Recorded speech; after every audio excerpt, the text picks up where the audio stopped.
it be? Me, your man, Louie T. Welcome to the Draft Prospects 101 series, your guide to some of the biggest and hottest names in the 2018 NFL Draft. We're talking wide receiver, and I just couldn't help myself. I was done with the receiver position. Then I doubled back and just had to go and grab one more guy because he started rising up draft boards. It started with the Senior Bowl, and he was impressive there the entire week, practices and the game. The Combine was just a furthering of what he had already started to build, and the momentum was continuing to build, running as fast as he did, catching it really well.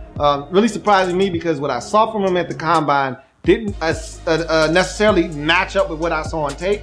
But there's some things here, and I've talked about this with other guys in other positions. Not necessarily the best situation at quarterback at his particular school while he was there, so that didn't help him either. But I'm here to tell you, man, there's some things to like about DJ Chark, LSU wide receiver, and we're gonna talk about some things that may see this guy come off the board in the second round in day 2. I think he's more of a day 3 guy myself, but you never know in the National Football League. So let's talk about DJ Chark and why he could be a day 2 pick for someone, and why he's been rising up draft boards since the start of the drafting process.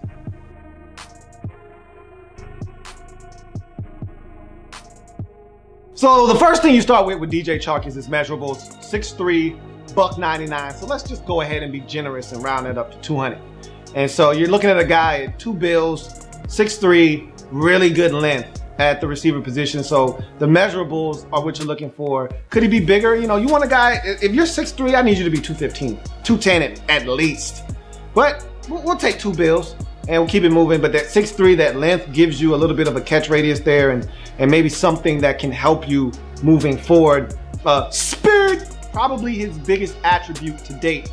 That size, at 6'3", running a 4.34, that is blazing fast. I mean, you're not gonna find many receivers in the league running faster than him, especially with that size. What that allows you to classify him as is a height, weight, speed specimen. Even though the weight isn't necessarily where you would like it to be, at 6'3", running a sub 4.4, that classifies you as a height, weight, speed specimen. Not many of those in this particular draft. There are a bunch of height, weight guys, but the speed classification and requirement isn't there. It is with DJ Chark. Quickness and suddenness. I don't love his quickness and suddenness, but there is an element of it there in his game. And because he's running a 4.34, you don't necessarily need a whole bunch of it, but it's nice if you got it. And he does have a little bit of it. I'd like to see more of it, but again, when you're running that damn fast, quickness and suddenness, just the speed alone scares guys enough that the quickness and suddenness may not have to be as big of a factor. Acceleration. Do I need to explain myself? I just told you how fast the guy runs. Do I actually need to explain that this guy has acceleration? I don't think I do, but he's blowing by defenders like they're flat-footed, and they're running. Okay, they're not standing in place, but he's running past guys, especially when he's running a go ball or he's running a deep over or a big time skinny post up the top. He's just running by guys, man. It's not even funny how fast he's eating up their cushions, and before they can even react and open up their hips and run, it's already by it. And so the acceleration is ridiculous with DJ Chark. Run after the catch, he has some of that. And again, he's one of those guys you don't want to let him out in space because he gets a seam, forget it back. He's gone. You're not going to catch him. So there is a little bit of run after catch there with DJ Chark. Catch radius, it's rare. You don't get it as much as you would like to. All right, and we'll talk about that a little bit later on, but there was a catch away from his frame against BYU that was impressive, that showed me he's got the ability. And then when you watched him at the Combine, I actually thought he caught it with his hands for the vast majority of that day. There were a couple that got to his body, especially when we got to the gauntlet drill. But Chark showed me that he could catch it with his hands, which we'll talk about a little bit later on. So there is a little bit of catch radius here that you get with a 6'3" receiver with long limbs. Ball tracking. So I was on the fence with him and ball tracking, and I think there's enough evidence that he does this well enough for me to go ahead and give him the nod here and make it a pro and not a con. If you turn on the Alabama game, his ball tracking is poor. Arguably, his inability to track the football in conjunction with his quarterback not putting the football out far enough. Let's not forget that end of the discussion. His quarterback did not do a good enough job of cutting it loose, and maybe he just wasn't capable of doing so. But in any event, you got to adjust. As a receiver, it's your job to adjust. He didn't do a good enough job of adjusting to some underthrown footballs and making some plays in a game against Alabama where they routinely struggle to score. They had some opportunities to get in the field goal range and maybe get into the end zone. If DJ Chark makes some plays, there were at least two. I charted 3, and I probably wasn't being fair on the 3rd. So really, realistically, 2 opportunities to make some plays against Alabama. He failed to do so. But then against Texas A&M, great ball tracking skills there. Against Chattanooga, great ball tracking skills there. And so that makes me say more times than not, he's going to track the football and go and get it. But there were instances there that kind of made you pause and say, I don't know if it's great, but I'm going to give him the nod and say he can track it. Versatility. This is a guy that at 6'3" obviously can line up out wide. I think he is good enough, and at times they did line him up in the slot at Alabama. But this guy also offers you punt return ability. 2 return for touchdowns as a punt returner, and he gives you that extra ability and value as a punt return guy. So that right there alone gives him a leg up in the versatility department over a number of the receivers in this draft class. And there's some guys that give you that, but there are some guys like a Cortland Sutton, like a James Washington, that don't offer you that kind of versatility. Chark does do that. Sideline awareness. Thought he showed off the ability to know where he was on the football field in relation to feet and out of bounds and catching the football. Notre Dame game, and that was a very wet and nasty day in 2016 in that bowl game. He was able to come down with that, or excuse me, 2017 in that bowl game against Notre Dame. Nasty day. Okay, not conducive to catching the football in situations where you got to tightrope the sideline, stay in bounds, lean out of bounds essentially with feet still in bounds and catch it. Yet he did that. That was impressive. And then against Alabama, he had a sideline catch as well in that ball game. And so you see that he's aware of the sidelines in relation to where his feet are and still coming down with the football. So I like that. Production. Here's a guy that I gave him the benefit of the doubt in the production department because he had some bad quarterbacks, man. Really, really bad quarterbacks. There was a brother there a couple of years ago that just stunk. He was straight garbage. Then Danny Appling came along and he wasn't much better. And so it just was really bad. And it's always been that way. The last NFL prospect quarterback that they probably had was Zach Mettenberger. And even he turned out to be a dud at the next level. So they just, again, I talked about the SEC and the lack of production from the quarterbacks in that conference as a whole. For some reason, they recruit the best athletes in the world from a football standpoint coming out of high school, and they just can't figure out how to get good quarterbacks in that conference. And LSU was the poster child for that in the SEC. They just don't have good quarterback play at LSU, and I can't explain why. And this goes back to Nick Saban's days. They haven't had success there. They have guys that can get it done at the collegiate level, but they haven't even had that of late. So his production was as good as you could expect with the situation that he had to deal with while at LSU. So we go from his pros to some of his cons.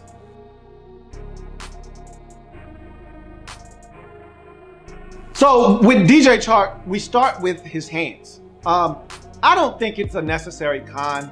I'm going to beat him up because I saw body catching galore out of him, something that makes me uncomfortable. But he showed the ability to catch it with his hands. So, you know, the Notre Dame game on the sidelines, the BYU game when he plucked it away from his frame, I saw him catch it at the combine with his hands. So, again, that's not against a defender. That's not against a team trying to tear your head off. It's different. But I saw a guy that seemed more comfortable catching it with his body than he did his hands.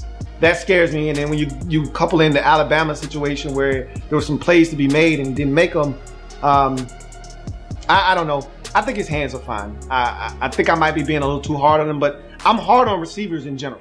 That's my favorite position to analyze. And so I'm hard on receivers by nature. And I'm not impressed with his hands. But I think he can catch the football with his hands. Route running ability.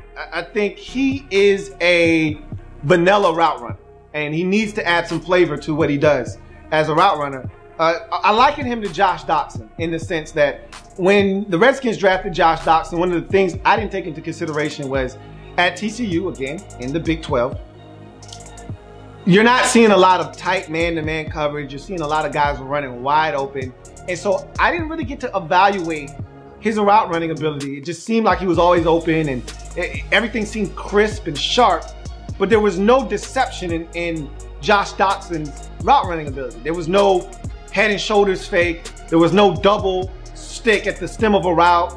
There was no deception. Hey, I'm going here. I'm going to the post. No, I'm not. I'm going to the corner. Or nope, I'm going to the corner. No, I'm really going to the post. Okay. There was none of that.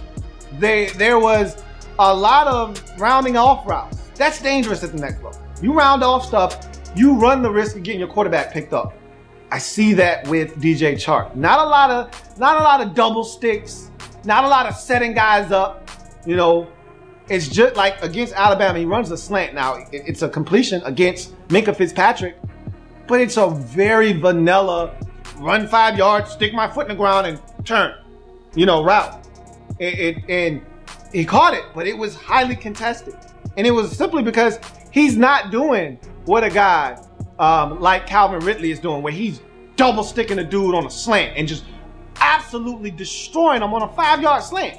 And then creating copious amounts of separation so that he can run after the catch.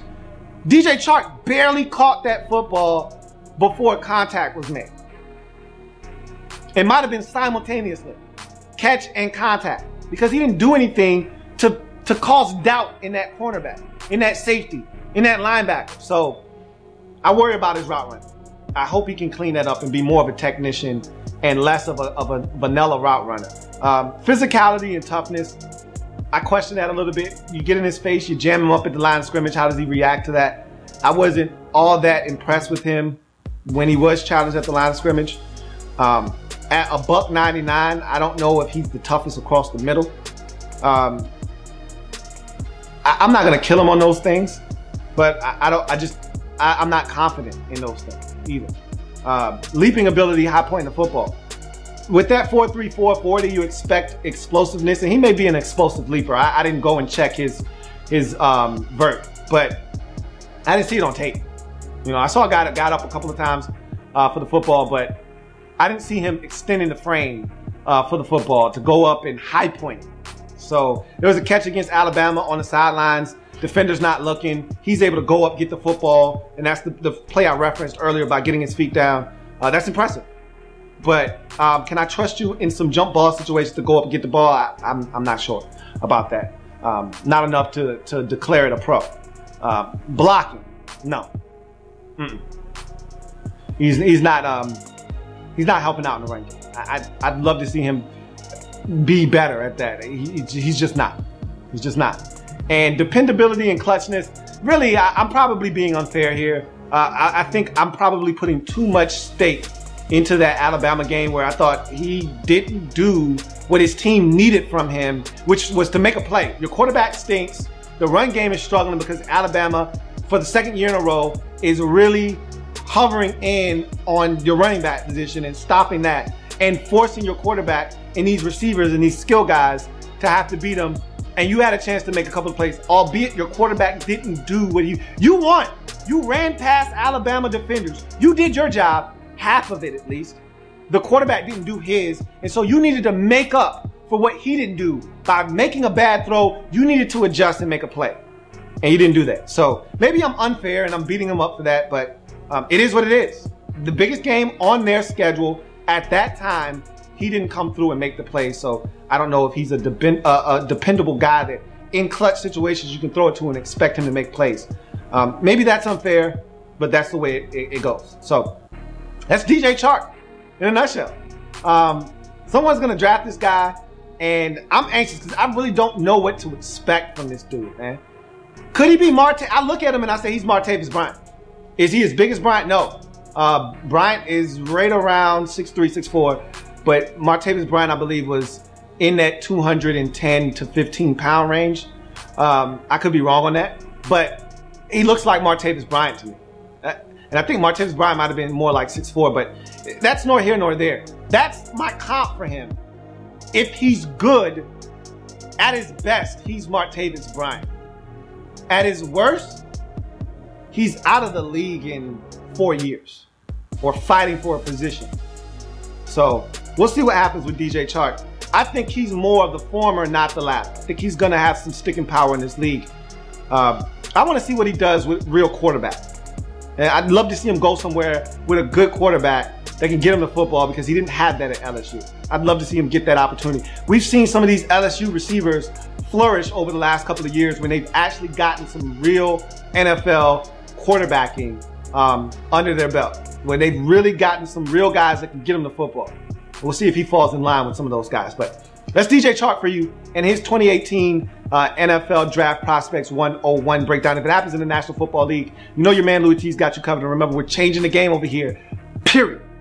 If you're looking for his score and some of the other receivers and some of the other positions that I was able to score, go to the website, louietnetwork.net. And remember, like this video, share this video, and subscribe to the Louie T Network for more great content in 2018 and beyond. Full draft coverage here on the channel, so don't you go anywhere. I'm your man Louie T. See you next time.